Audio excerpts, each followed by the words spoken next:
Maxton Hall, Season 2, Episode 4. He needs Ruby. More than ever. At Maxton Hall, secrets echo louder than footsteps, and love is never simple. Ruby swore she was done with the lies, the pain, the endless games. But some bonds don't fade. They burn quietly in the dark, waiting for a single look to bring everything back. James thought he could walk away. He thought distance would save them both. But now, he can't breathe without her. And this time, needing Ruby isn't a choice, it's a consequence. What if the one person who broke your heart was the only one who could fix it? The rain falls against the tall windows of Maxton Hall. The world outside is calm, but inside, everything is breaking. Ruby walks down the corridor, her steps slow, her eyes cold.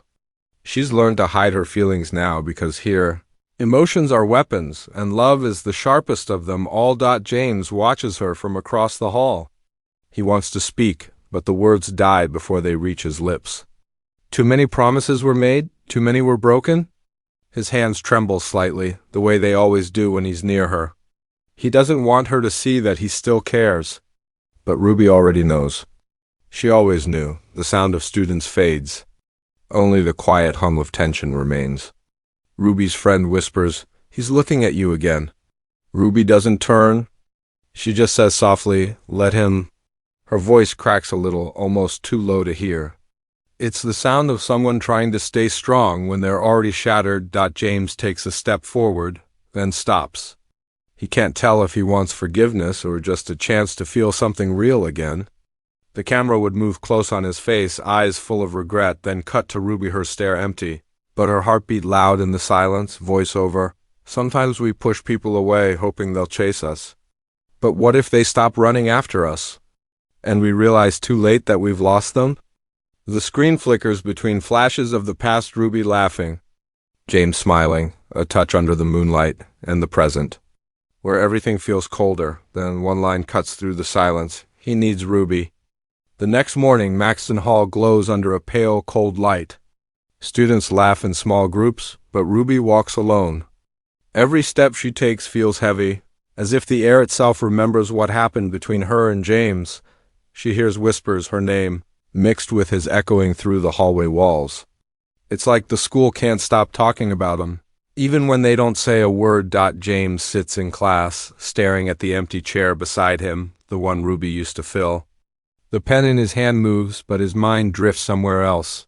He remembers the way she smiled when he told her dreams were worth chasing. Now those words feel like lies. The more he tries to forget her, the louder her voice gets inside his head. Outside, Ruby stands by the courtyard fountain. She looks down at her reflection, but all she sees are the pieces of who she used to be. She tells herself she's stronger now, that she doesn't need him anymore. But deep down, there's a storm waiting to break. Her friend Lydia touches her shoulder. "He's different now," Lydia says quietly. Ruby shakes her head.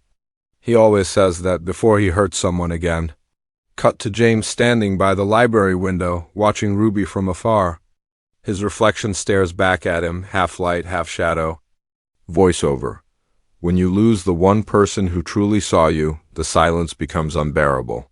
He presses his hand against the glass, eyes filled with something between guilt and longing. The shot lingers, his world moving fast around him, but he's stuck in the same moment. Later they cross paths. Just a brief glance in the corridor. No words. But in that single second, everything unsaid screams between them. The pain, the love, the need, they all return like a memory that refuses to fade. Ruby looks away first. James whispers under his breath, "I never stopped needing you." She hears it but keeps walking. The screen flickers, past and present colliding. Their laughter fades into silence. The voiceover closes softly. Sometimes the hardest part isn't letting go. It's realizing you were never supposed to. Night has fallen over Maxton Hall. The storm outside hasn't stopped, but inside, it's the silence that feels louder. Ruby walks through the empty hallways, her shoes clicking softly against the marble floor. Every corner feels haunted by laughter that once filled the air, by promises that once felt unbreakable. She stops near the art room door, the place where everything began. The same door where James once told her, "You're the only one who makes me forget the noise." Now that noise is all he has left. James stands there too, drenched from the rain. His eyes meet hers across the dim corridor. For a long second, neither of them moves. Time bends. The space between them feels like miles. Then he speaks, his voice rough, almost trembling. I didn't mean to lose you. Ruby looks down, trying to steady her breath. You didn't lose me, James, she whispers. You let me go. The camera would circle around them, slow, intimate, every second heavy with everything left unsaid. Her eyes shine, not from tears, but from the weight of holding them back. He steps closer, his heartbeat almost audible in the quiet voiceover. Sometimes, it's not hate that keeps people apart. It's fear. Fear of being seen too clearly. James reaches into his pocket, pulling out a small pendant, the one she gave him before everything fell apart. I kept it, he says softly. Every day I tried to forget, but it kept reminding me who I was when you believed in me. Ruby stares at it, her walls cracking for just a moment. The rain against the windows grows louder, like it's echoing her thoughts. You can't fix something that's already broken, she says, her voice shaking. He steps closer. Barely a whisper between them now. Then let me break with you. A lightning flash cuts the darkness, showing their faces, two people caught between forgiveness and pain. The tension burns in the air like electricity. For a brief second, she almost reaches for him. Then pulls away, the lights flicker. A soft gasp. The pendant drops, clinking against the floor. Love doesn't disappear, it waits. In the shadows until we're brave enough to face it again. The night grows quieter. The storm outside fades, but the one inside them still rages.